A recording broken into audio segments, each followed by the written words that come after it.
sur Plouf, le podcast qui part à la rencontre de celles et ceux qui se sont lancés dans le grand bain de l'orientation. Aujourd'hui, je t'emmène avec moi pour un épisode Lifeguard où on échange avec Julia. Julia est coach et dans cet épisode, elle va nous parler de son parcours de nage. Plus exactement, elle va nous parler de la manière dont son enfance a pu façonner la personne qu'elle est devenue aujourd'hui, de son expérience en consulting et de la manière dont son burn-out, à l'issue de celle-ci, l'a aidé ensuite à redessiner une vie qui lui correspond. J'espère que cet épisode te plaira et je te dis à tout à l'heure au bord de l'eau. Bonne écoute!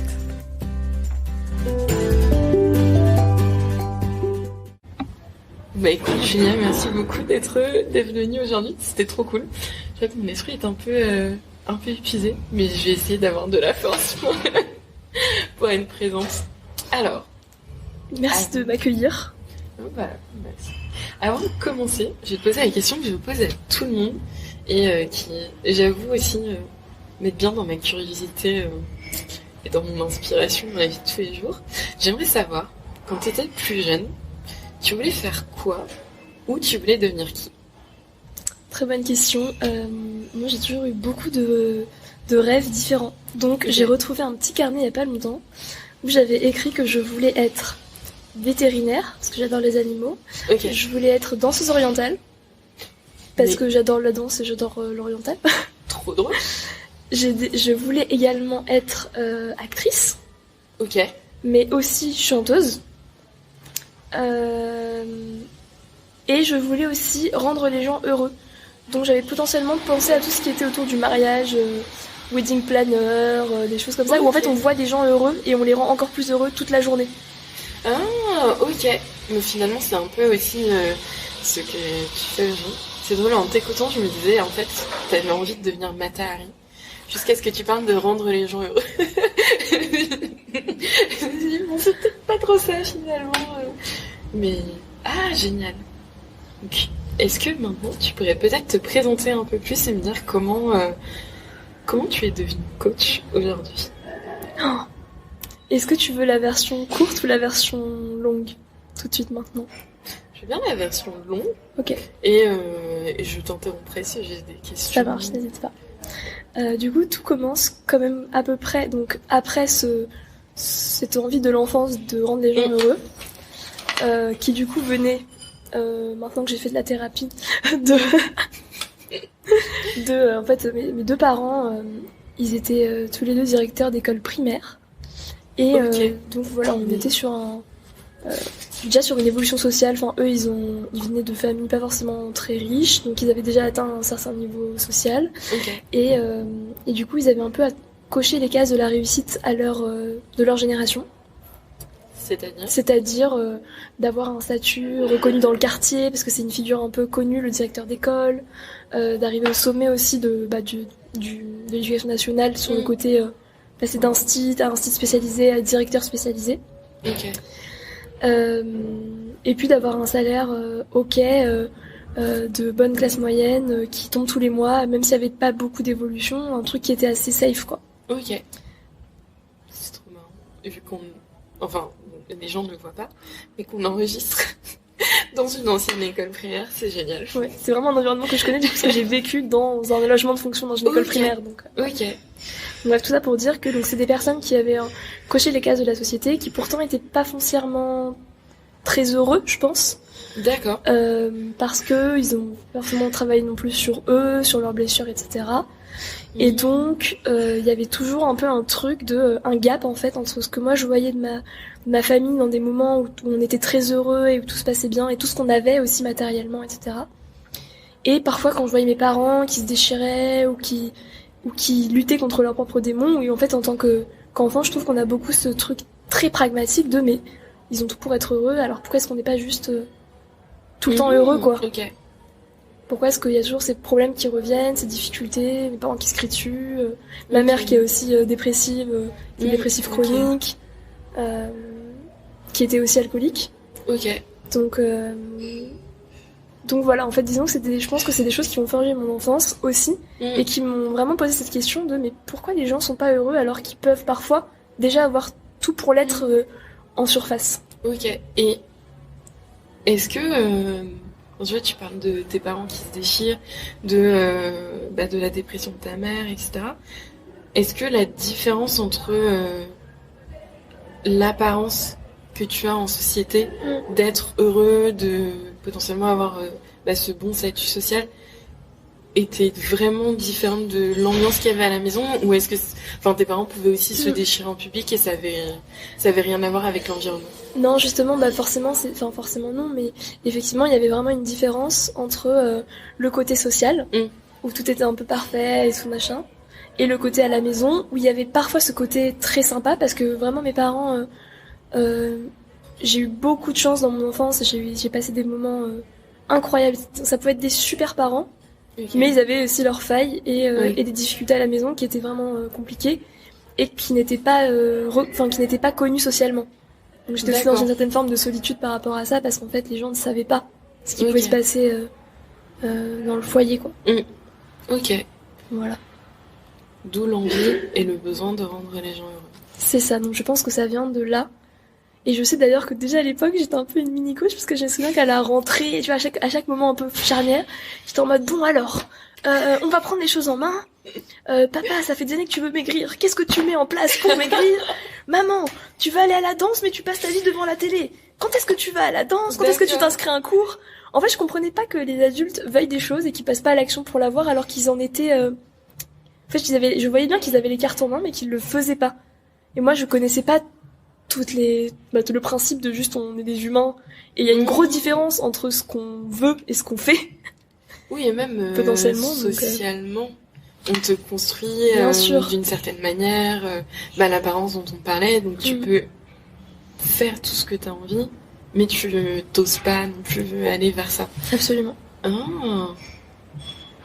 Et attends, du coup tu voulais rendre ta famille heureuse, rendre les gens autour de toi heureuses.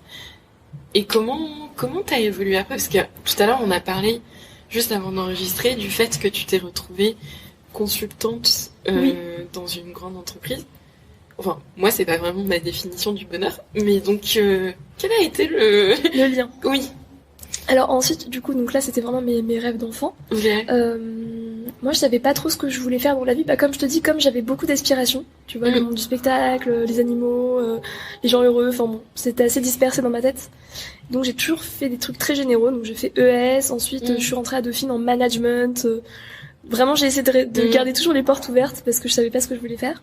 Et en sortie d'école, je me suis dit, je sais toujours pas ce que je veux faire, donc je vais essayer de faire un métier un peu large qui va me permettre de découvrir le monde du travail.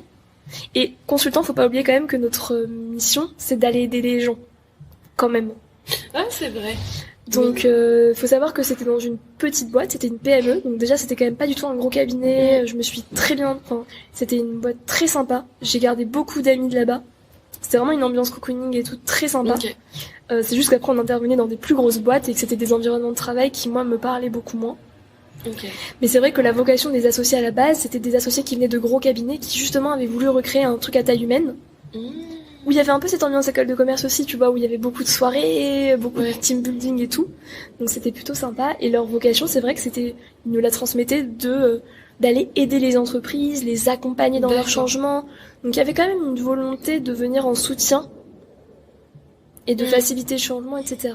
Et d'ailleurs, moi j'avais eu de la chance parce que j'avais réussi à assez vite me positionner dans cette boîte sur des métiers qui m'intéressaient quand même pas mal, donc plutôt sur de la communication, de la conduite du changement, de la formation, de l'animation d'ateliers aussi d'intelligence collective. Donc on parlait de design thinking tout à l'heure, tu vois, c'est le genre de choses aussi que je pouvais travailler. Donc j'ai même fait des ateliers sur la communication non violente à la fin. Donc d'accord, oui. Donc j'avais déjà ce côté, moi je veux accompagner l'humain et dans le changement, dans l'évolution. Ok.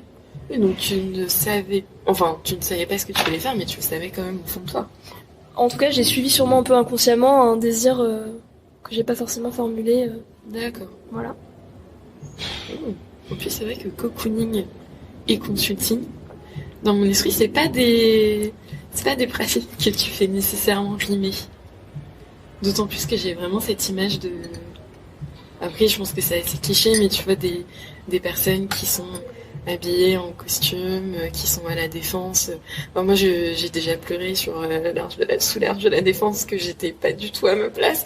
Et j'ai pas du tout une image humaine du consulting. Je trouve que, au contraire, c'est très... Ouais, je sais pas pourquoi je veux ça très staccanoviste, ça me fait limite peur. Je comprends tout à fait, et d'ailleurs c'est vraiment le cas pour le coup pour beaucoup de boîtes et beaucoup de grosses boîtes où c'est vraiment des vendeurs de personnes, hein, enfin... Ouais. Donc je sais que mon copain à l'époque, lui était consultant ingénieur dans une énorme boîte comme ça, et c'était vraiment il avait que des commerciaux au téléphone qu'il plaçait par-ci par-là, c'est totalement déshumanisé. Donc mais je pense en fait que quelque part j'étais déjà,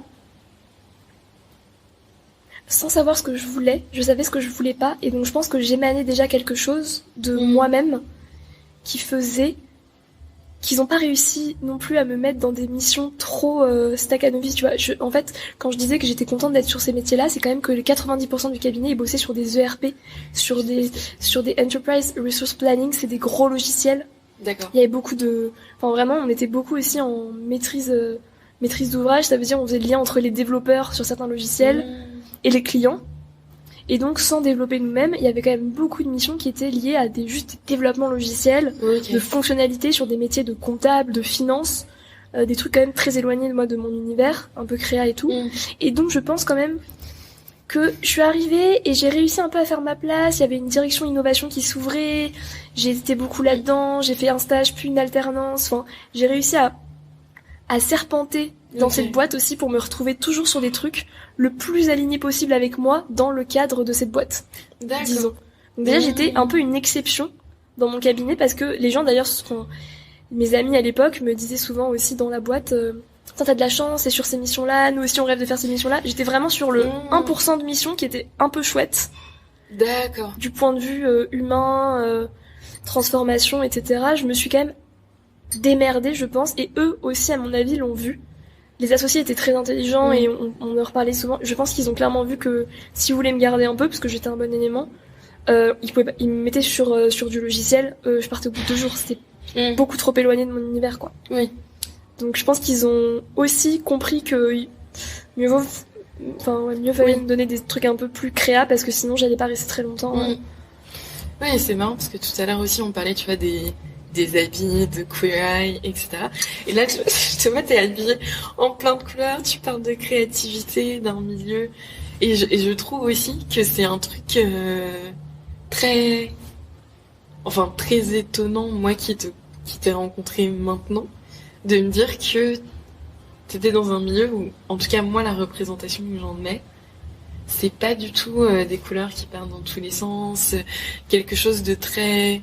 Enfin, pas chaotique, mais au contraire qui apporte beaucoup de cadre. Et je me demande comment t'arrives à t'exprimer dans ce milieu-là. Alors là, du coup, je pense que c'est intéressant de faire un peu justement le lien entre le début et puis la fin. Donc d'abord, je suis entrée en stage de césure en com. Donc déjà, à la base, j'étais pas consultante, je faisais de la com. D'accord. Donc c'était quand même vraiment de la créa, j'étais tout le temps au siège de la petite boîte, donc j'étais tout le temps dans cet univers quand même où on se connaissait tous, on se claquait la bise, on passait des bons moments et tout, donc c'était quand même plus créa que chez nos clients, qui étaient des plus grosses boîtes. Ensuite, comme je suis quelqu'un de très curieux, que j'ai toujours envie de changer de trucs, je me suis dit, vas-y, je suis ok pour faire mon alternance chez vous, parce qu'ils voulaient me garder, mais j'aimerais être du côté consultant pour découvrir un autre métier. Et puis sortir un peu aussi de la boîte et rencontrer d'autres gens et tout. Donc j'ai continué en alternance. Et en fait, j'ai suivi pas mal des managers un peu innovation. Donc déjà, ils m'ont mis vraiment du côté le plus innovant créa de la boîte. Où du coup, j'ai fait pas mal d'ateliers d'intelligence collective qui étaient vraiment les tout débuts de ce genre de mission. J'étais dessus, quoi. Donc ça me plaisait plutôt pas mal, je trouvais ça intéressant. Et puis aussi, je pense que j'avais beaucoup de croyances limitantes qui étaient... justement, moi, je voyais mes potes autour de moi qui sortaient d'école, de Dauphine, etc., qui faisaient beaucoup de conseils. Je voyais ces boîtes inhumaines, très grandes, très grises, très structures comptables et tout. Des gens qui faisaient de l'audit, enfin des trucs beaucoup plus des chiffres, des cadres et du gris, globalement. Et du coup, je me disais, mais en fait, moi, je suis grave chanceuse parce que je suis dans une petite boîte à taille humaine, j'ai des potes, on me laisse quand même pas mal de liberté, je peux être à peu près moi-même. Donc en fait, je voyais beaucoup la chance que j'avais de pouvoir rester dans le cadre de la société, de la bonne élève, de ce qu'on m'avait inculqué, tout en ayant un peu de liberté. Ok. Vu que j'envisageais pas beaucoup d'autres choses. Vu que j'ai jamais envisagé des études artistiques et tout, parce que j'étais une bonne élève et que c'était pas vraiment dans les... Ouais.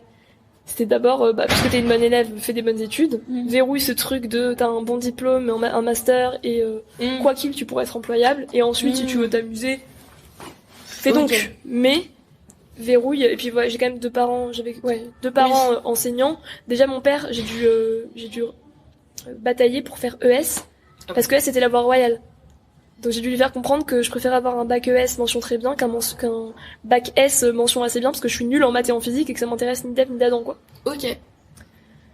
Voilà, donc déjà ES c'était wouh. Ok. Voilà, donc pour te dire, et j'ai aussi dû dire, exprimer à l'époque que prépa c'était mort. Tous mes profs me disaient t'es la mère de la classe, fais prépa. Par une intuition d'alignement profonde, je savais que j'allais partir en burn-out et que je détestais la compétition et que ça allait être genre l'opposé de ma personnalité. Donc voilà, déjà j'avais négocié aussi ce truc de je ne ferai pas prépa, je ne ferai pas une grande école, je ferai des concours post-bac et ou Dauphine qui était aussi en post-bac. Ouais. Mais il y aura pas d'histoire de HEC et compagnie parce que je ne veux pas faire de prépa. D'accord. Ouais, mais ça restait quand même dans un schéma. Ça restait dans un schéma élitiste, de réussite, bonne élève, un peu classique, voilà, par lequel on est beaucoup passé. Bien sûr. Ah, ok. Et après, c'est pendant cette alternance que t'as commencé un peu à changer, à prendre des libertés et devenir plus toi? Du coup, je devenais de plus en plus moi. En fait, c'est marrant, comme je te disais tout à l'heure par rapport aux fringues. Quand j'ai débarqué dans ce stage, c'était vraiment ma première vraie expérience pro dans une PME et tout. Donc j'avais acheté un petit pantalon Uniqlo noir, une chemise blanche, vraiment j'étais l'étudiante je sais pas. Je vais essayer de me mettre dans le moule du monde du travail. Des fringues que je n'avais absolument pas de base parce que je mets ni du noir ni du blanc. Vraiment je mets clairement toutes les couleurs de l'arc-en-ciel mais pas du noir et du blanc. Donc pendant mon stage j'étais très comme ça et puis après petit à petit je me suis rendu compte que je pouvais quand même porter des chemises mes deux couleurs, des pantalons un peu structurés mes deux couleurs. Donc petit à petit j'allais vers moi. Et à la fin de l'alternance je sentais bien que j'avais pas très envie de prendre un CDI là-bas, que j'avais plus envie d'un truc créa, j'avais postulé à quelques boulots dans la mode,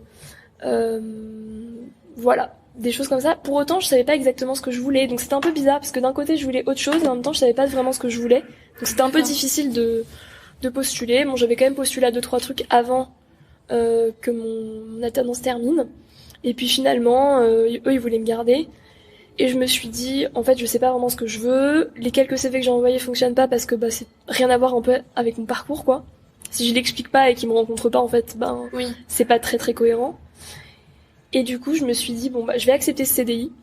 Okay. Je vais goûter un peu aussi au salaire de consultante parce que ça fait 1 an et demi que je suis dans cette boîte, mais voilà, je suis quand même étudiante. Donc je vais kiffer un peu ma petite case cochée de la société de je suis en CDI de consultante, un métier adoubé par mon entourage, avec un bon salaire, etc. Kiffer un peu ma life de parisienne cadre et voilà, exactement. Et puis dans ce cadre-là, vu que je connais la boîte et tout, ça me laissera un peu de temps de liberté pour trouver ce que je veux faire. Ok. Et c'est là où tout bascule parce que je signe mon CDI le 8 août 2018. L'année fatidique. Et le 11 août 2018, 3 jours plus tard, je commence à faire des crises d'angoisse. Attends. Ouais.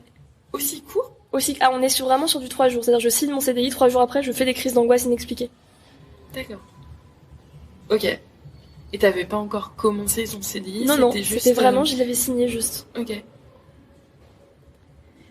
Du coup, voilà, crise d'angoisse, bon, très bien. Et là, je commence à me sentir vraiment pas bien. Et je commence à vraiment tomber dans une dépression.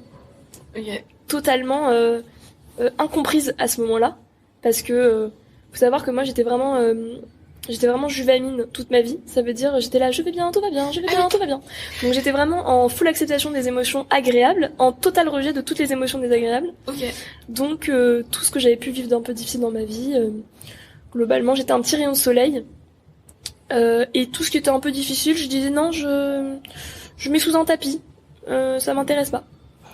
Et donc, ce que j'ai compris un peu plus tard en thérapie, c'est qu'en fait, ce qui s'est passé à ce moment-là, c'est que ce signage de CDI, de 1, a vraiment verrouillé ce désalignement de moi. Ok. En fait, au lieu de m'être fidèle et de savoir que c'était pas là que je voulais aller, j'ai signé ce Ouais. CDI, j'ai vendu mon âme au diable, entre guillemets, En te disant, on verra j'aurai le plus temps, tard. on verra plus tard. Ok. Et de deux, mon système aussi inconscient s'est senti sécurisé par ce CDI, Ah. et du coup a accepté de lâcher. En fait, tout ce que j'avais pu mettre sous ce gros tapis qui commençait à être sacrément gros de toute ma vie, en fait, je pense que je suis passée du coup dans un stade d'adulte où mon inconscient s'est dit ok, là on est sécurisé, on a un copain, un appart, un CDI, donc le plan matériel est sécure, on peut genre ouvrir les vannes de tout ce que t'as mis sous le plancher depuis 25 ans. En fait, j'ai vraiment une image. Tu vois, la princesse au petit pois. J'ai l'impression que t'es le petit pois qui a tout pris. D'accord. C'est ça. Ok. Et donc, en fait, ta vie a basculé du tout au tout en 3 jours. En 3 jours.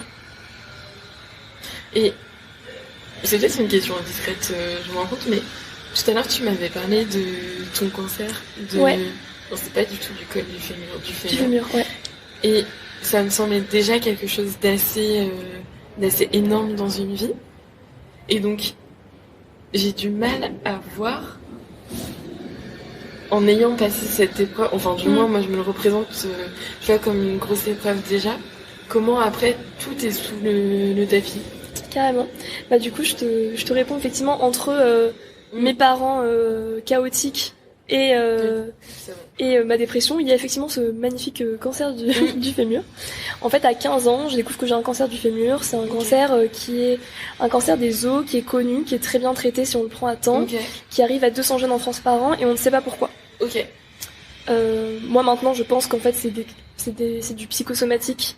Okay. C'est ma croyance. J'estime pas avoir la vérité, mais c'est ma vérité. Okay. Et donc pour moi, en fait, ce qui s'est passé à l'échelle de ma vie, c'est j'ai des parents chaotiques qui peuvent être géniaux et en même temps terribles quand ils se déchirent, quand ma mère boit, quand je suis toute seule dans ma chambre et que je peux en parler à personne. En fait, j'accumule énormément de violence et de souffrance en moi que je peux pas exprimer parce que je suis un enfant, que je protège mes parents, que je protège le système. Et donc je grandis comme un petit rayon de soleil, une bonne élève. Vraiment, je fais aucun souci à mes parents pour les protéger. Et donc je prends énormément sur moi, mais tout ça de façon inconsciente parce que c'est de la survie. À 15 ans, première explosion du système où mon corps en fait me dit non, sonnette d'alarme, je commence à m'auto-détruire dans mes cellules tellement je prends sur moi. Sauf qu'à l'époque, je le comprends pas parce que j'ai 15 ans, qu'on me dit que j'ai un cancer, que ça va se régler.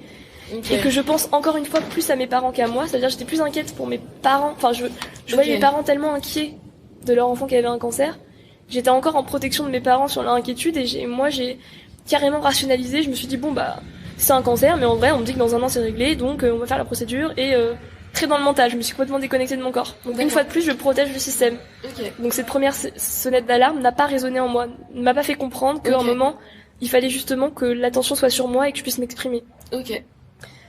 Donc ce cancer est guéri par la médecine occidentale un peu charcutière mais efficace. Donc au bout d'1 an effectivement je suis guérie, ça a été une épreuve qui a été très difficile mais j'en ressors aussi plus forte bien sûr parce que ce qui ne tue pas nous rend plus fort et c'est vrai. Mais voilà en fait c'est encore une accumulation de plein de souffrances où en fait je protège mes parents mais en fait moi j'exprime absolument pas très peu mes inquiétudes, mes difficultés, mes douleurs et tout. Je suis encore en mode bon bah puisque j'ai tu vois un exemple très parlant, j'ai 4 jours de chimio par semaine, j'en mets 2 sur le week-end pour pouvoir continuer les cours. Ce qui fait qu'en fait j'ai chimio samedi, dimanche, lundi, mardi, mercredi, jeudi, vendredi je suis au lycée et je continue en mode warrior. Ah ok ouais c'est un peu ce truc dont on parlait tout à l'heure de l'apparence et de socialement ça va même si t'es pas sûr qu'intérieurement tu sens le coup. Ok. Et donc, je vois le parallèle après avec continuer à mettre le tapis pendant la suite de ta vie jusqu'au 11 août. C'est ça, 2018.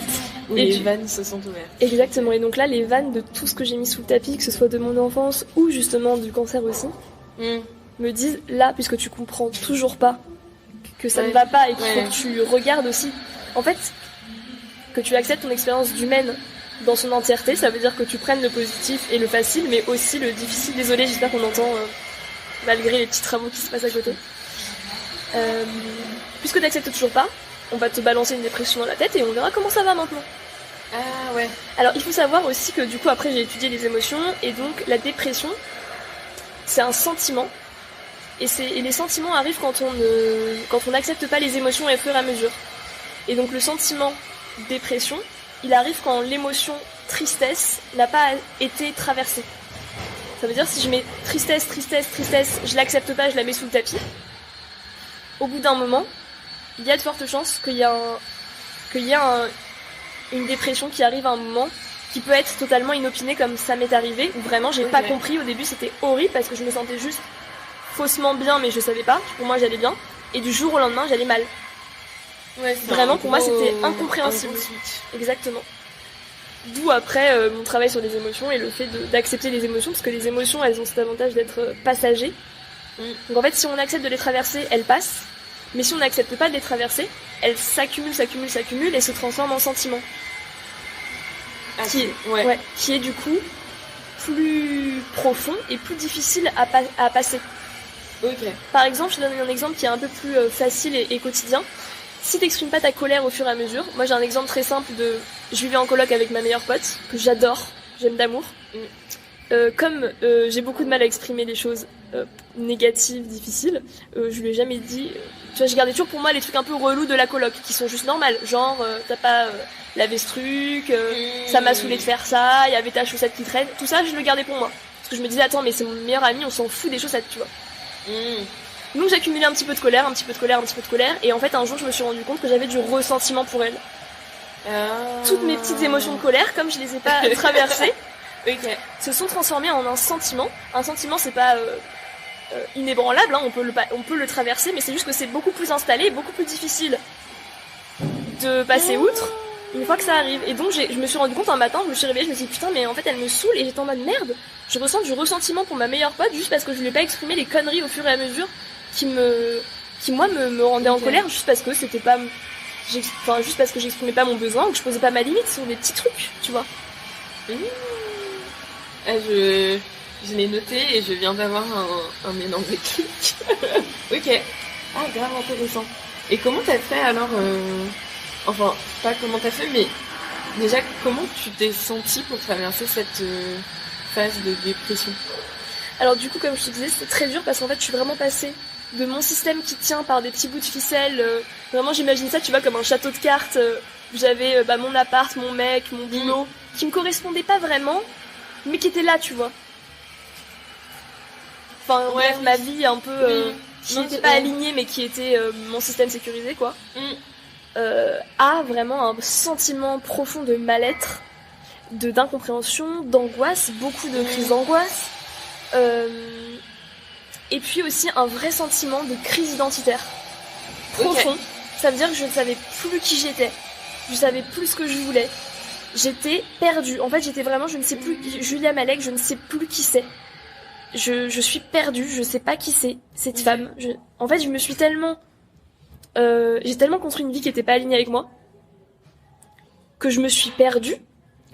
Et pour te donner un exemple très concret aussi de trahison de moi-même, par exemple dans ma relation avec mon ex, en fait j'étais en suradaptation sur son fonctionnement qui était très différent du mien, et je m'en rendais pas du tout compte, hein, c'était totalement inconscient, mais en fait je m'adaptais en permanence à son fonctionnement qui était opposé au mien, et donc à force de me trahir comme ça forcément en fait je me suis tellement éloignée de moi qu'à la fin j'ai perdu mon identité, c'est-à-dire je me disais mais qui je suis? Ah oui. Qui je suis en fait? Mais en fait, j'ai une question mais qui est assez random. Mais depuis tout à l'heure, tu parles beaucoup de, tu vois, de devenir moi. J'ai noté que c'est vraiment aller vers moi, etc. Et donc je me demande, est-ce que finalement, c'était même pas une question de se perdre, mais juste que t'étais déjà pas toi de base? Absolument. Absolument. T'as tout à fait raison. En fait, comme je te disais, j'ai grandi en pure adaptation toujours à mon environnement, protéger le chaos autour de moi, m'adapter aux gens, tu vois, répondre aux attentes d'abord de mes parents et de la société, que ce soit pour le boulot, pour le salaire, tu vois.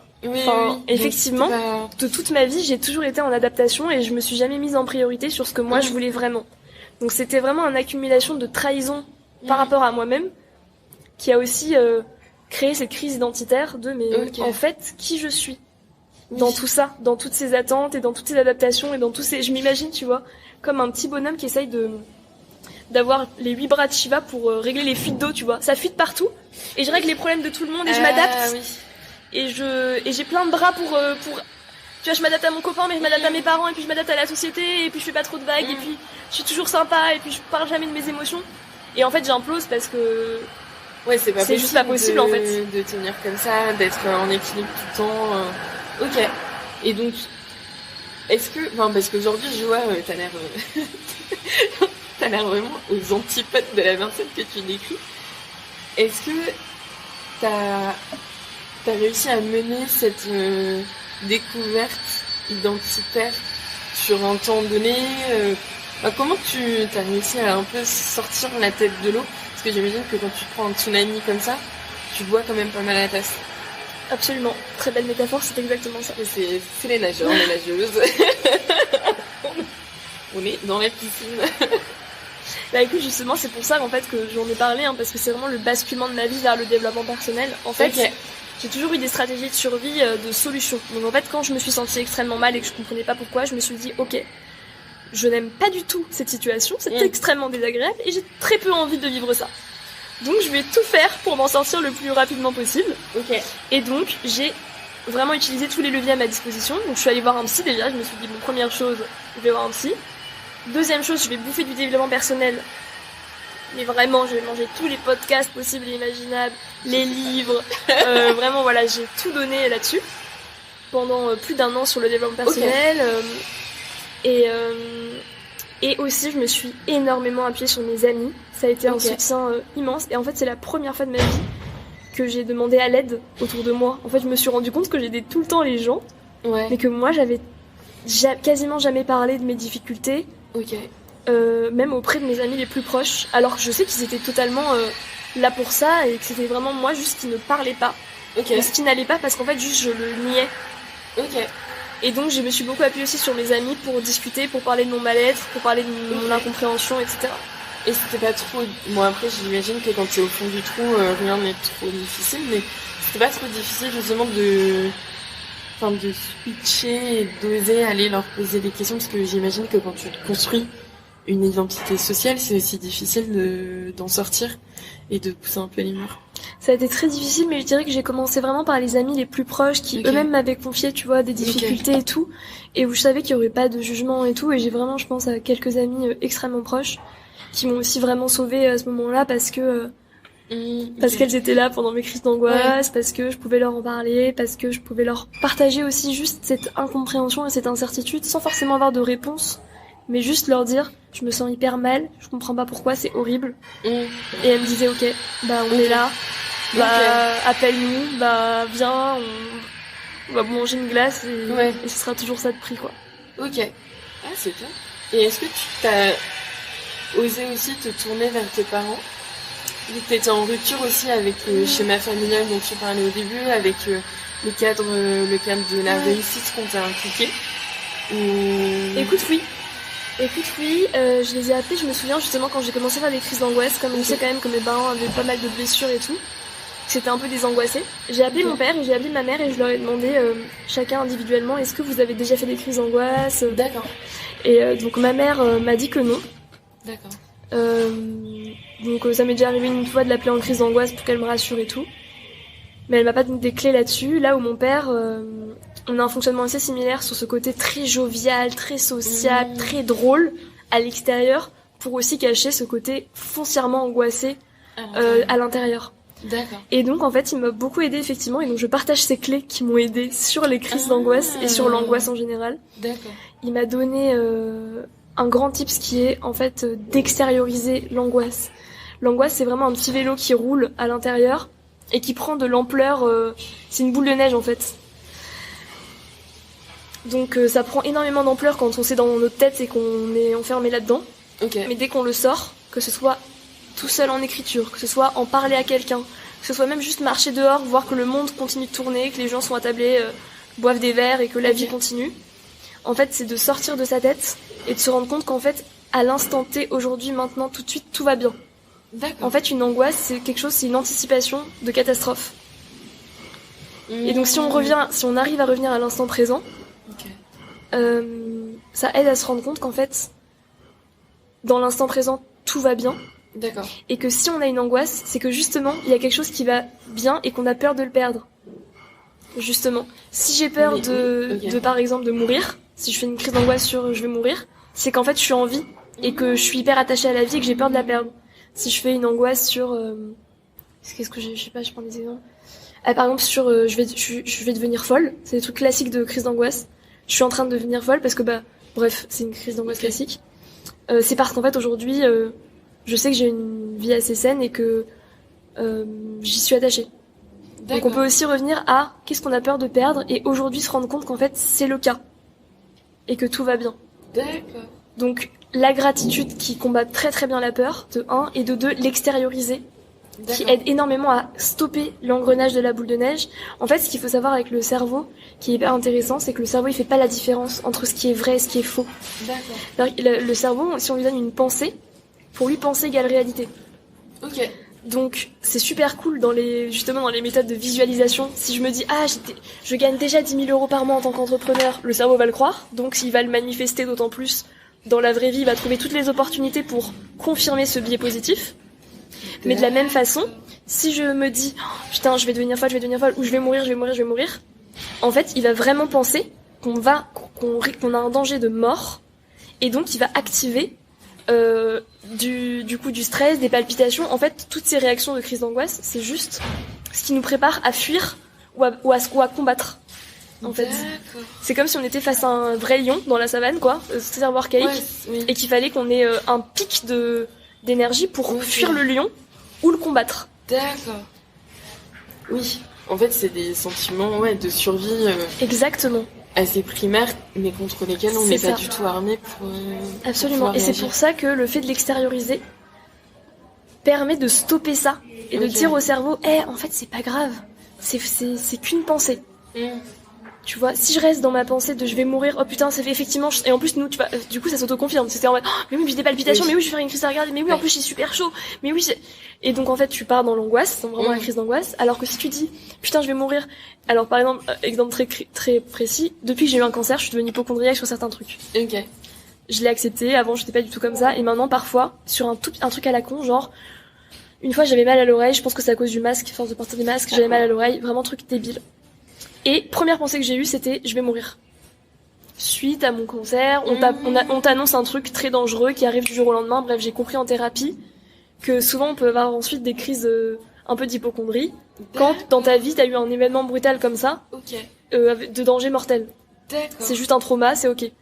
Mais bref, du coup, aujourd'hui, ce que je fais, c'est que quand j'ai mal à l'oreille, ou que j'ai mal à l'orteil, ou que j'ai mal au bout du nez, et que ma première pensée c'est je vais mourir.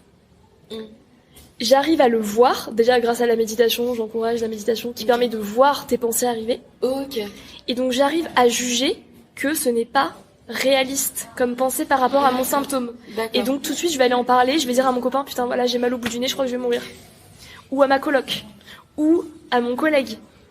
Et tout de suite en fait on va se marrer.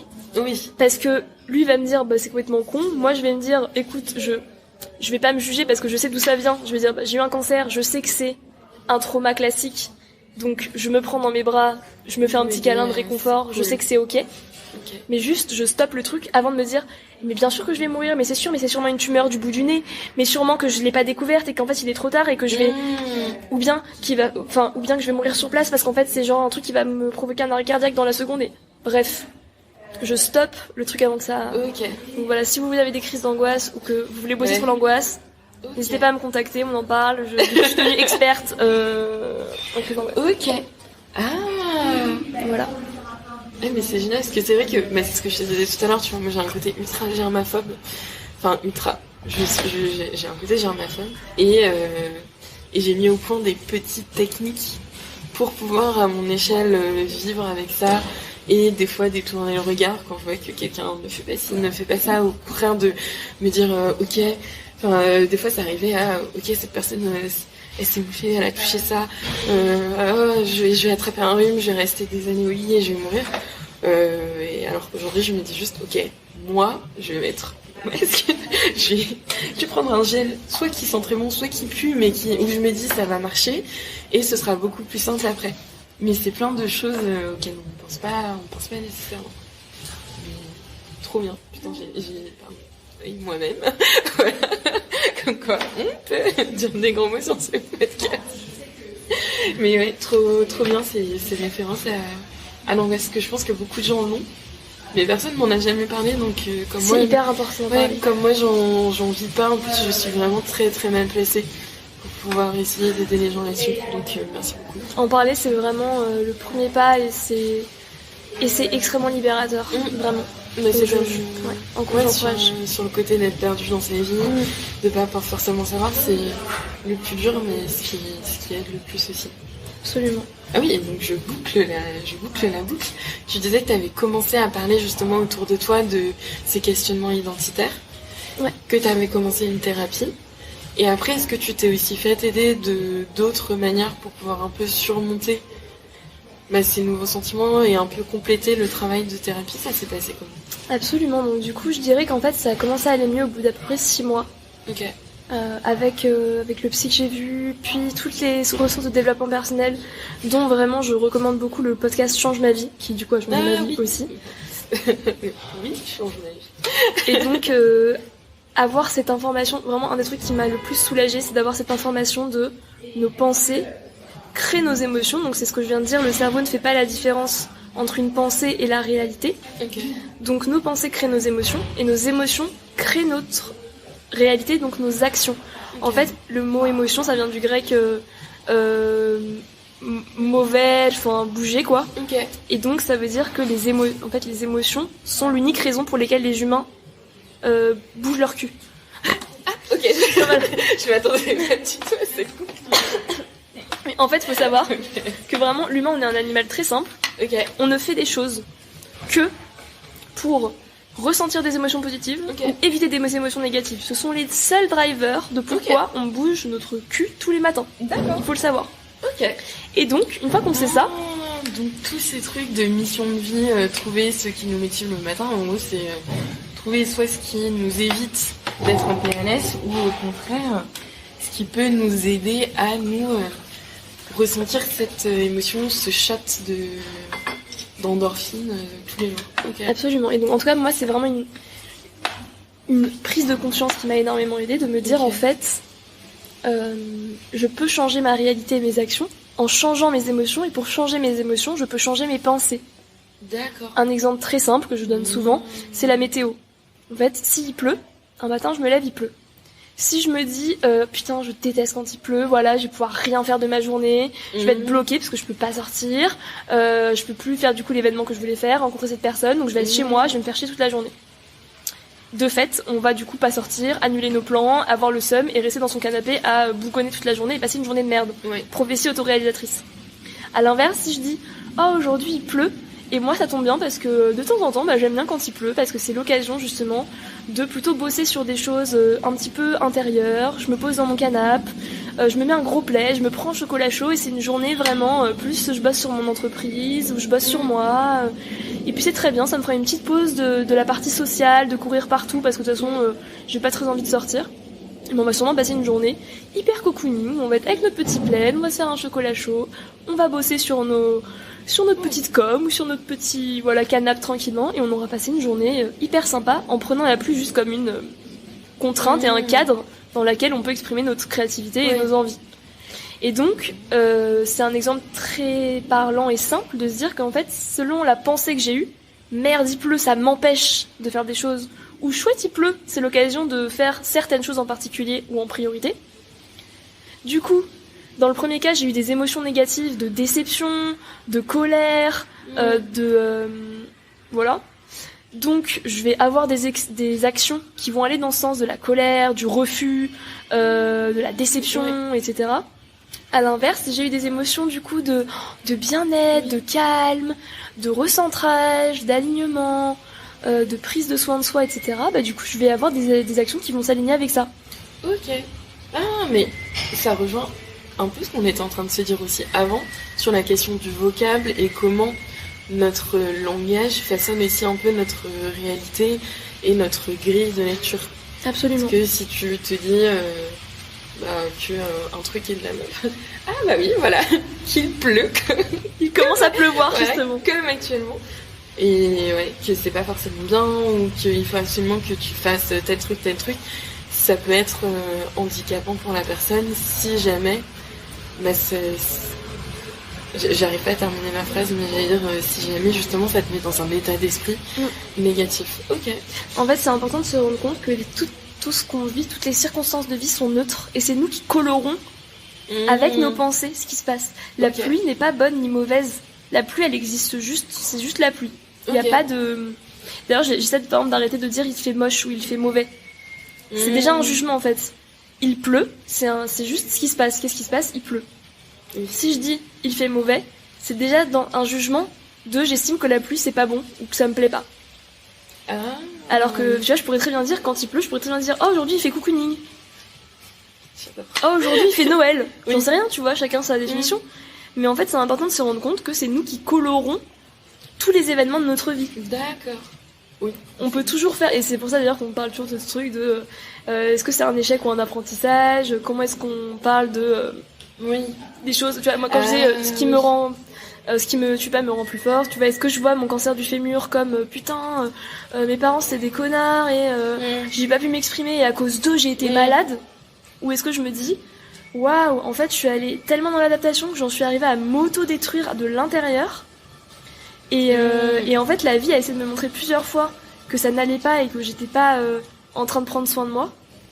Et j'ai fini par le découvrir, puis prendre soin de moi. Puis du coup, aujourd'hui, j'utilise ça pour enseigner aux autres à faire de même, de par mon expérience, tu vois. Oui, c'est la question opportunité ou au contraire, est-ce quelque chose qui va te miner, va miner ton estime de soi. D'ailleurs, j'ai envie de partager quelque chose que j'ai une super psy et que ma psy me dit souvent. C'est qu'en fait, les choses les plus difficiles dans notre vie, les blessures les plus profondes, les choses les plus horribles qu'on a vécues et tout, c'est toujours un terreau inestimable. C'est vraiment un trésor. En fait, c'est un peu ce truc de... c'est un peu comme dans la nature, le compost.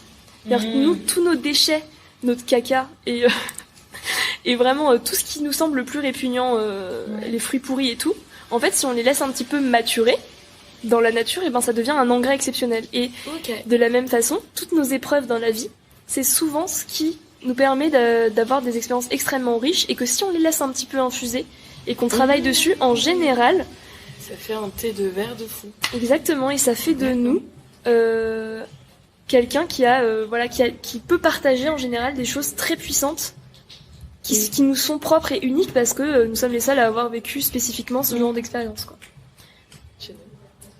Je pense que je vais te demander plus tard l'adresse de ta psy. Ma psy est géniale, je la recommande à tout le monde et je la clique sur tous les toits. Voilà. Elle est incroyable. Parce que oui, effectivement, c'est vraiment un truc qui a l'air assez génial. Mais, je digresse de folie, mais je trouve ça assez fou que t'aies une connaissance de toi aussi accrue. Alors, je sais pas si tu t'en rends compte, je pense que oui, au stade où tu en es. Mais on sent que t'as cet alignement dont tu me parlais tout à l'heure où ton arbre pousse plus ou moins droit aujourd'hui. Et je trouve ça trop cool d'avoir un peu cette sérénité de vie dans les propos. Parce que c'est pas quelque chose de très commun. Et d'arriver à partager toutes ces épreuves, etc. Ça prouve aussi que le cheminement est en train de se faire. Merci. Et tu vois, c'est justement... je pense que j'en suis arrivée là, justement grâce à ces expériences douloureuses. En fait, c'est ça. Et c'est pour ça que je me permets aussi d'en parler. Et que moi, je trouve que c'est très important. Donc, tu vois, en fait, les premières fois que j'ai parlé, c'était mes parents chaotiques. Donc, vraiment, je trouve que parler des choses intimes et difficiles est très salvateur pour l'humanité en général. Et oui, et en fait, c'est grâce à mes parents chaotiques, à mon cancer et à ma dépression que j'ai été obligée de m'occuper de moi et de me mettre au centre de ma vie et de me connaître, en fait. Donc c'est grâce à toutes ces difficultés-là qu'aujourd'hui, je suis beaucoup plus alignée et qu'aujourd'hui, je peux accompagner justement des personnes à faire ce chemin que moi, j'ai parcouru. Donc j'en suis infiniment reconnaissante en fait. Et est-ce que dans ce même esprit, avant de clôturer, est-ce que pardon, je reprends ma question. Parce que là, dans tout ce que tu disais, et moi dans mon entourage, je me rends compte que les gens qui semblent avoir beaucoup évolué sur des temporalités assez courtes sont des gens qui traversent des épreuves de vie assez fortes. Tu vois, tout à l'heure, moi je te parlais de ma boulimie. Je pense que c'est quelque chose qui m'a aussi forcé un jour à me dire ok, j'ai l'estomac et les dents en vrac, donc il va falloir faire quelque chose et travailler sur cette confiance en soi. J'ai pas mal de potes qui font des burn-out ou qui vraiment j'avais rencontré il y a pas longtemps quelqu'un qui s'est fait hospitaliser justement parce qu'elle était trop mal au travail. Et au fond, moi, j'ai cette conviction que on peut aider les gens pour éviter les ruptures, mais j'ai aussi l'impression que ce sont ces ruptures qui nous forgent. Donc, est-ce que, à ton avis, il y a dans le changement nécessairement cet avant-après ou du moins ce moment de gros chaos qui nous fait tous peur. Ouais. Écoute, c'est une question qu'on me pose souvent. Et que je me pose aussi la première. Okay. En fait, moi, ce que j'ai tendance à dire, c'est... je pense pas que ce soit obligé de passer par là. Okay. Je pense juste qu'il y a des gens qui ont besoin de passer par là. Je m'exprime, okay. Je m'explique, par exemple... souvent je dis ça, je pense qu'il y a des lapsus révélateurs. Je m'explique, par exemple, moi, avant de ma dépression, pendant 1 an, j'ai fait des petites crises d'angoisse. Mais en fait, je savais pas que c'était des crises d'angoisse. Et tu vois, et je me disais, j'ai quand même un peu des peurs que je comprends pas trop. Peut-être qu'il faudrait que j'aille voir un psy. Je me suis dit ça pendant 1 an avant d'avoir ma dépression. Okay. Donc tout ça pour dire que l'univers et la vie nous montrent, en fait, il faut se dire que la vie, elle nous montre toujours gentiment les trucs. En fait, elle est sympa, la vie. À la base, elle nous dit, hé frère, est-ce que tu ferais pas ça? Après, elle te dit, frère, ce serait bien que tu fasses ça. Frère, fais ça. Et après, elle te fout un plat à tarte dans la gueule. Quoi? Un plat à tarte dans la gueule. Peu importe, ça peut être une dépression, un cancer, un ulcère, enfin un burn-out, peu importe en fait. Donc moi, ce que j'ai tendance à dire, c'est que comme je suis passée par ça, j'aimerais éviter aux gens qui passent par ça. Cependant, je sais que parfois il y en a qui ont besoin de passer par ça. Donc ce que je me dis, c'est qu'en fait moi aujourd'hui, je suis coach, je propose mes services, je les offre sur un plateau, et si les gens veulent s'en saisir, ils s'en saisissent. Et je leur fais confiance pour ou s'en saisir avant la rupture. Et je serais très heureuse si je peux éviter des burn-out et des ruptures qui sont difficiles. Ou des gens comme moi, la première, où je savais que je pouvais aller voir un psy pendant 1 an. Et parce que j'ai fait de mon mieux, faut pas s'autoflageller. J'ai fait de mon mieux, on fait tous de notre mieux à chaque instant. Et en fait, j'ai pas été capable d'aller voir un psy avant ma dépression. Ok. Donc je dirais, il n'y a pas d'autoflagellation à avoir. On a tous nos fonctionnements. Moi j'ai tendance à dire, du coup aujourd'hui j'essaye vraiment de faire de la sensibilisation à ces signaux d'alarme de la vie, nous fait des signaux d'alarme, des gentils, des moins gentils, des difficiles et des hardcore. Ouais, mais c'est vrai. Si vous vous en rendez compte et que vous avez envie de prendre une perche avant d'avoir le signal hardcore, je suis là. Et il y a des thérapeutes aussi qui sont là, et moi je conseille beaucoup le psy et le coaching en même temps. Enfin moi c'est ce qui m'a aidé. Okay. Parce que suite au psy, j'ai suivi 2 coachings avant de me lancer en tant que coach, donc je trouve que les 2 fonctionnent très bien ensemble. Et après, si on a besoin de passer par une rupture et même en faisant de notre mieux, on n'arrive pas à choper les perches avant, c'est ok. Et c'est ok. Chacun fait son chemin. Ok. Voilà. Et j'avais une autre question. Ouais. Qui était, tu vois, par rapport à la reconstruction personnelle. Ouais. J'ai l'impression que toi, tu parles beaucoup d'artistique, d'arriver à trouver une façon de s'exprimer. Il y a aussi beaucoup de volonté de transmission. Et comment tu fais justement pour trouver le canal qui était propre? C'est une question très vaste. Mais... Ok, donc tu veux dire pour faire de tes expériences difficiles un terreau, etc. Et comment est-ce que tu trouves du coup comment tu vas l'exprimer dans le monde et comment tu vas toi accompagner les gens ou... Pas forcément en termes d'accompagnement, mais vraiment de comment tu fais pour trouver pas déjà une fois que tu as trouvé ta voix, comment tu fais pour la faire résonner auprès des autres? Parce que tu vois, toi c'est via le coaching, tu parlais d'art, d'écriture, d'expression corporelle. Je sais que j'ai des potes qui passent aussi par l'art, moi je fais beaucoup de photos. Et il y a plein de choses comme ça où ils me disent, finalement, c'est des petits canaux de communication qui fait qu'on continue à se développer, à trouver qui on est. Enfin, j'ai vraiment ce truc du sable qu'on affine. Mais comment tu fais pour trouver tes petits canaux, justement? C'est ça. Ok. Alors je pense que là en fait ça passe beaucoup par justement réussir à mieux se connaître, apprendre à se connaître, qui l'on est, c'est quoi nos valeurs notamment, je trouve que ça aide beaucoup. On peut regarder une liste de valeurs sur Google et se dire qu'est-ce que c'est mes valeurs, et vraiment partir de ses envies, de ce qu'on aime dans la vie. Ça c'est vraiment la base, on peut faire une liste de tout ce qu'on aime, et si on a du mal, parce que souvent en tant qu'adulte il y a beaucoup de signaux qui sont brouillés parce qu'on a eu des injonctions, la société et tout, on peut revenir justement à notre enfance. On peut dire quand j'étais petite, qu'est-ce que j'aimais faire? Moi, je sais que depuis que je suis petite, en fait, il y a beaucoup de choses qui n'ont pas changé.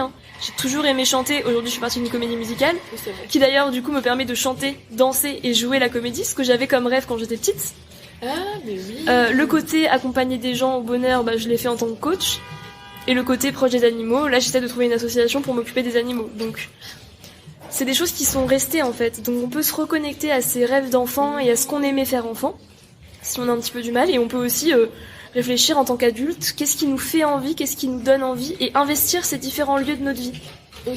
Que ce soit du coup du travail ou pas. Parce que moi par exemple, du coup le coaching m'a aussi aidé à me dire, dans toutes ces palettes de trucs que j'ai envie d'exprimer, qu'est-ce que je fais en mode travail, qu'est-ce que je fais en mode loisir. Donc par exemple pour l'instant je me suis dit, rendre les gens heureux, j'ai envie de le faire en mode travail, donc je suis coach. Et tout ce qui est artistique pour l'instant je le fais en mode loisir, donc je suis dans une asso de comédie musicale. D'accord. Peut-être qu'un jour ce sera l'inverse, peut-être que ça va changer. Et un truc sur lequel j'ai envie d'insister, c'est que vraiment je trouve qu'il faut qu'on arrête de parler de sa voix. Enfin moi personnellement, ça m'agace parce que je trouve que en fait ça nous restreint et ça nous met une pression de malade. C'est vrai. Alors qu'on est des fucking êtres humains. Et les êtres humains, on a plein de trucs qui nous intéressent et c'est ça qui est riche. Donc on a plein de voix qui sont possibles et pour moi ce qui est important, c'est de suivre une de ses envies, ou deux de ses envies, ou trois de ses envies. Toi, tu me disais que t'avais un compte Insta de photos, un compte Insta sur tout ce qui est Millennials Today. Oui. Tu vois, enfin voilà, il y a t'as plusieurs casquettes. Ouais. Moi, c'est pareil. Sur mon compte Insta, je raconte ma vie, je prends des photos parce que j'adore la photo, je mets aussi des vidéos où je chante. On est tous multipotentiels, donc investir ces champs-là. Et pour donner l'exemple du conseil où je me suis barrée, je me suis dit aussi à un moment, putain, c'est quand même con. Tu aimes 1503 choses et tu travailles juste sur des métiers comptables. Un des rares trucs que tu n'aimes pas, qui ne t'intéresse ni d'Ève ni d'Adam, tu bosses dessus. Donc ça fait partie de ma prise de conscience. Tu vois, de me dire, c'est quand même con alors que tu aimes vraiment 16 choses que tu te concentres juste sur ton travail, sur la chose qui t'intéresse pas. Donc moi, ce que j'ai envie de dire aux gens qui nous écoutent là, c'est faites des trucs que vous aimez. Vous prenez pas la tête sur qu'est-ce que vous aimez le plus, qu'est-ce qui va vous faire gagner de l'argent, on s'en fout. Juste faites des trucs que vous aimez et vous allez voir, peut-être qu'il y aura une opportunité pour faire un truc en asso, peut-être qu'il y aura une opportunité pour faire un boulot. Faites des trucs que vous aimez et il va y avoir des décantements et des choses. Et en plus, ça change au fur et à mesure de la vie. Moi, il y a un moment, j'ai failli faire un CAP pâtisserie parce que ma passion du moment, c'était la pâtisserie. Aujourd'hui, j'adore bouffer des pâtisseries, mais je me verrais pas trop en faire particulièrement. Et il faut aussi accepter ça, que juste au fur et à mesure de la vie, on va avoir des nouvelles passions, des trucs qui s'éteignent, des trucs qui se rallument.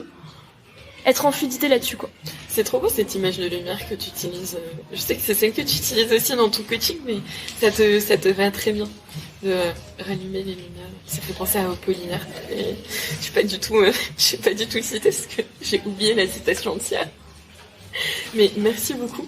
C'était vraiment trop chouette. En plus, on a commencé par l'enfance, on termine par l'enfance. Je trouve que c'est vraiment la meilleure façon de pouvoir clôturer. Merci encore. Merci à toi, Pauline, c'était trop chouette. Et à bientôt, j'espère. Avec grand plaisir. Sur le podcast ou ailleurs. Avec grand plaisir.